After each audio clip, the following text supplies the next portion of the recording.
Medical Center are speaking live. Let's listen in. Patients, as you know, had fragments removed, and we do that separate from just this incident. We do that whenever there's a foreign body, such as a gunshot wound, something like that, and the evidence is handled the same each time, where as it's removed, it's sent to the pathologist to then record it, and then it gets sent on its way, so it has a chain of evidence.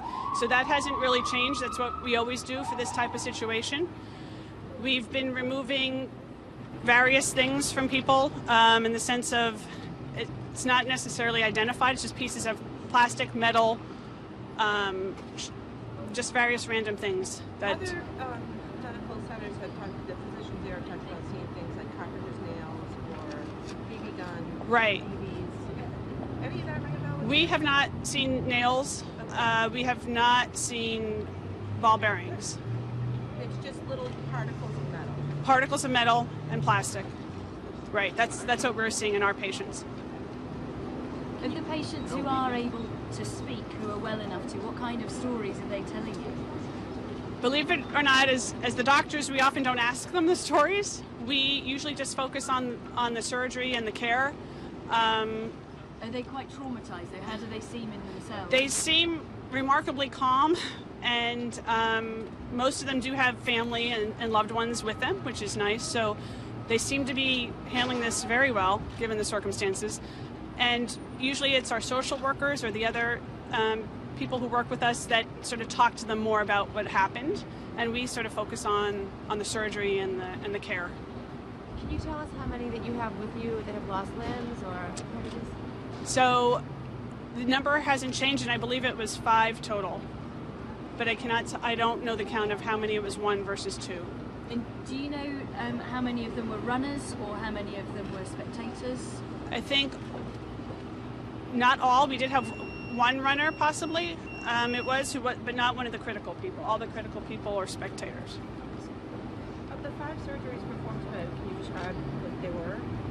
So this was all planned operations. So the person who needed, the person who had their abdomen operated on needed to go back to the operating room, and that happened today. And then a couple people who needed their wounds, what we call it, washed out, irrigated, debrided, they went today as well. So it was all planned operations. And then what's the outlook for tomorrow? Do you think you're going to be discharging some of these people? Or are they going to Possibly.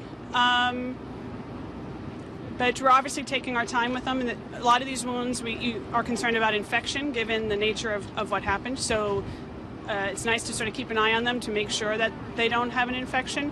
But we have planned operations again for tomorrow. For maybe 9 of the patients are going to be going back again tomorrow. And then the next day, several patients again going back. So. And then you also had a 5-year-old child? Yes. And what's this child? Still critical condition. Mm-hmm. Improving. The child's injuries or? I would rather not go into the detail, but Okay. yeah, traumatic injury from this, and he's still in critical condition.